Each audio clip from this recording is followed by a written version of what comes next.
მას შემდეგ, რაც პედი პიმბლეტმა სენსაციური გამარჯვება მოიპოვა მაიკლ ჩენდლერის წინააღმდეგ და ბოლოს რინგზე ავიდა ილია თოფურიასთან, როდესაც მან ჩარლზი დაანოკაუტა, ველოდებით, როდესაც საერთოდ თუ აპირებენ ისინი ბრძოლას.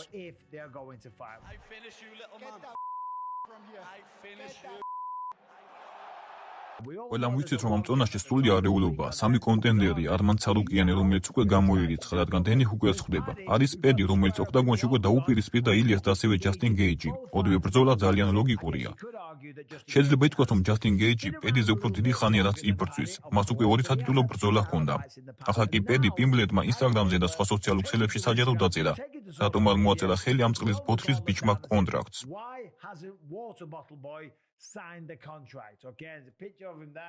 არის მისი სურათი, სადაც გაკვირვებულია და მათაც ეს ძალიან კარგი კითხვა. მე არ ვამბობ, რომ ილია თოფურიას უკვე შესთავაზეს, მაგრამ პედი პიმბლეტის თქმით, შეთავაზება ნამდვილად გაკეთდა. ცხადია, UFC-ს სახელით ვაკეთებ კომენტარს. ამ სიტუაციის შესახებ არაფერი ვიცი, მაგრამ პედი პიმბლეტმა ინსტაგრამზე დაწერა, რატომ არ მოაწერე კონტრაქტს ხელი ილია თოფურია, ელ მატადორი, რაც გინდათ ის დაუძახეთ, რატომ არ მოაწერე კონტრაქტს ხელი. სანამ ამ ყველაფერს სერიოზულად განვიხილავთ, ერთ რამ უნდა გავითვალისწინოთ. ის, რომ მებრძოლები ამას აკეთებენ. შეელაპარაკობენ, რატომ არ მოაწერე კონტრაქტს ხელი, ან რომელ კონტრაქტზეა საუბარი. მებრძოლები ამას ყოველთვის აკეთებენ. ამით ისინი მეტოქიებს აღიზიანებენ. ცდილობენ საჯაროდ ისინი ცუდები გამოიყვანონ, თითქოს მათ ეშინიათ ან გაურბიან. ამის ნათელი მაგალითია ლუკ როკჰოლდი. 40 პროფესიონალური ბრძოლა მაქვს ჩატარებული, 42 ულტიმატ ფაითერის ჩათვლით. ბევრჯერ მომისმენია მებრძოლებისგან მსგავსი რამ, მოაწერე ხელი კონტრაქტს. მაგრამ სინამდვილეში ამ დროს კონტრაქტი საერთოდ არ არსებობს. პედიც იგივეს აკეთებს, თუ ეს ნამდვილად სიმართლეა. რადგან რეალობა ისაა, რომ ილია თოფურია შესაძლოა Paramount TV-ს პირველი ღონისძიების მთავარი გმირი იყოს. მათ ხმაურიანად უნდა რომ დაიწყონ. ეს უბრალოდ სიგიჟე იქნება, რომელსაც UFC მოაწიას ხელს და დამიჯერეთ, ეს სპორტი ამით კიდევ უფრო გაიზრდება. ეს ახალი შეთანხმება მე მთელ სამყაროს ააფეთქებს. სულ ერთი UFC-ს გულშემატკივარი ხარ თუ მებრძოლი.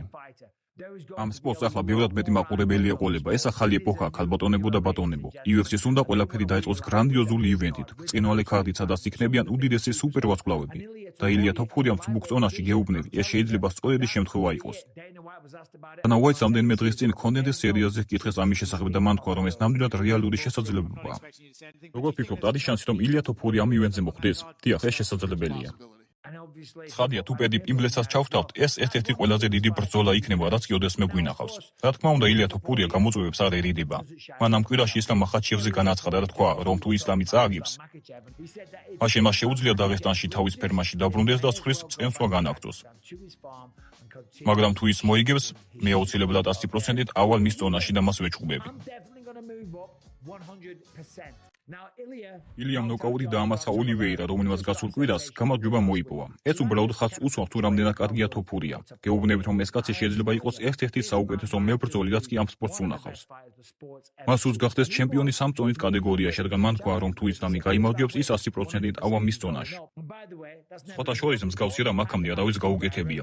ალექს ფერეირამ შთამბეჭდავი დაბრუნების შემდეგ, როცა მაგომედ ანკალაევი ძალიან მარტივად დაამარცხა, უბრალოდ საოცრად გამოიყურებოდა.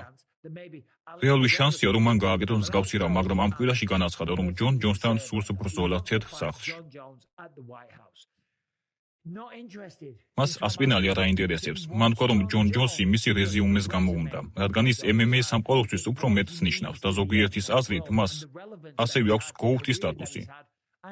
ის ამით უფრო დაინტერესებულია, ვიდრე ტომ ასპინალთან დაპირისპირებით.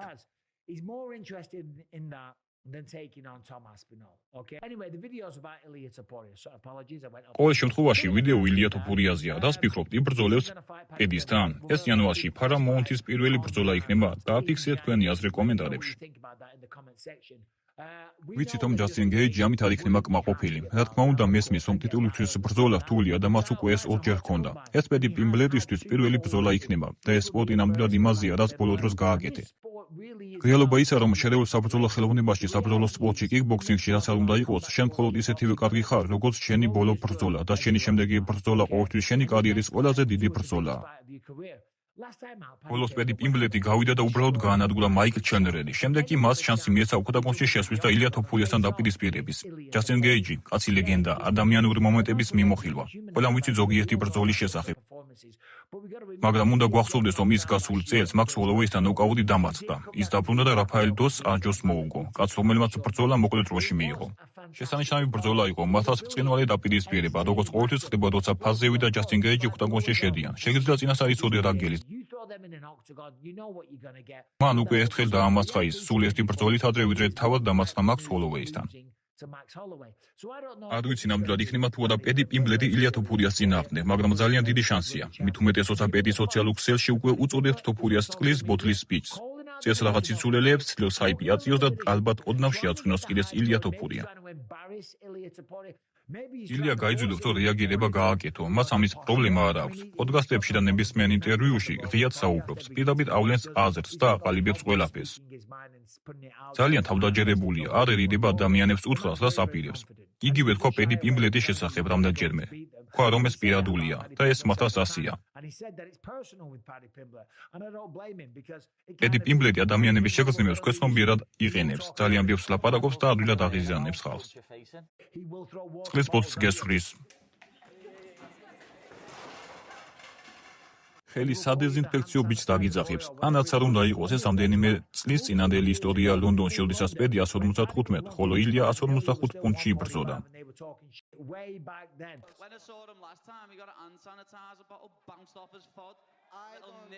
I don't understand you anything. Back in the flouty mouthy like what? Unsanitizer